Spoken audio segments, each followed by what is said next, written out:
And welcome to our YouTube channel. అర్బన్లో ఇందిరమ్మ టవర్లు G+3 అలాగే 5 పద్ధతిలో ఇళ్ల నిర్మాణం. ఒక్కో టవర్లో 12 ఇండ్లు. ఇప్పటికే 19 స్థలాల గుర్తింపు. వచ్చే ఆర్థిక సంవత్సరం నుంచి పనులు స్టార్ట్. అఫోర్డబుల్ హౌసింగ్ పాలసీ, టౌన్షిప్ల నిర్మాణం, బడ్జెట్ ప్రపోజల్ అందజేసిన హౌసింగ్ శాఖ. ఆల్రెడీ మనం మొన్న రీసెంట్గా ఒక వీడియోలో కూడా చెప్పాం. ఏదైతే మార్చిలో ఆర్థిక బడ్జెట్ ఉంటుందో ఆ బడ్జెట్లో ఈ ఇందిరమ్మ L2 వాళ్ళకు బడ్జెట్లు కేటాయించి ఇందిరమ్మ ఇండ్లు నిర్మించిస్తారని చెప్పేసి, స్థలం లేని వారు ఎవరైతే L2లో ఉన్నారో వారి కోసం. వివరాలకు వెళ్ళిపోదాం. రూరల్ ప్రాంతాల్లో శరవేగంగా ఇందిరమ్మ ఇండ్ల నిర్మాణం సాగుతున్న నేపథ్యంలో ఇప్పుడు అర్బన్ ఏరియాల్లో ఇళ్ల నిర్మాణంపై హౌసింగ్ శాఖ ఫోకస్ పెట్టింది. రూరల్లో నియోజకవర్గానికి 3,500 ఇళ్ల చొప్పున 3.5 లక్షల ఇళ్లు మంజూరు చేయగా ఇందులో 2.5 లక్షల ఇళ్లు స్టార్ట్ అయ్యాయి.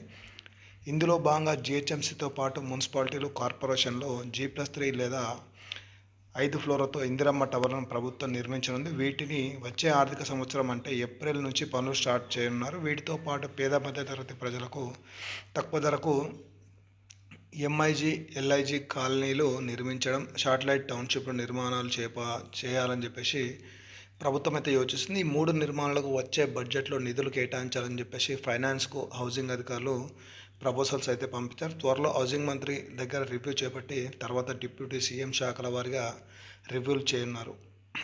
ఇక్కడ చూసుకుంటే వచ్చే ఆర్థిక సంవత్సరం నుంచి పనులు స్టార్ట్. అర్బన్ ఏరియాలో స్టార్ట్ చేయనున్న ఇందిరమ్మ టవర్లను ముందుగా జిహెచ్ఎంసీలో స్టార్ట్ చేయాలని చెప్పేసి ప్రభుత్వం నిర్ణయించింది. ఏప్రిల్ నుంచి జిహెచ్ఎంసీలో పనులు స్టార్ట్ చేయనున్నట్టు అధికార వర్గాల చర్చ సాగుతుంది.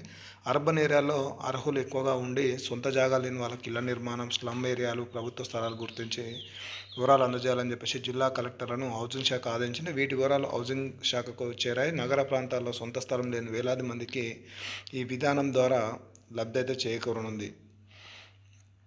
ఇదేపటికి మొత్తంకి ఇందిరమ్మ ఇళ్లకు సంబంధించి హౌసింగ్ డిపార్ట్మెంట్ అయితే ఒక ముందడుగు వేసిందని చెప్పుకోవచ్చు. త్వరలోనే L2 వాళ్ళు ఎవరైతే ఉన్నారో వాళ్ళకు G+3 అలాగే G+5 పద్ధతిలో ఇల్లు నిర్మాణం చేపట్టి ఇల్లు అయితే ఇవ్వనున్నారు. దీనికి సంబంధించి ఎలాంటి ఇన్ఫర్మేషన్ ఉన్నా మన ఛానల్ ద్వారా మీకు చెప్తాను. అలాగే డబుల్ ఇన్లో పంపిణీ ఎప్పుడు ఉంటుంది, ఎవరికి వస్తుంది, ఏంటి అనేది కూడా మరింత సమాచారం తెలుసుకొని ఎప్పటికప్పుడు మీకు అందించే ప్రయత్నం చేస్తాను. Thank you for watching our YouTube channel.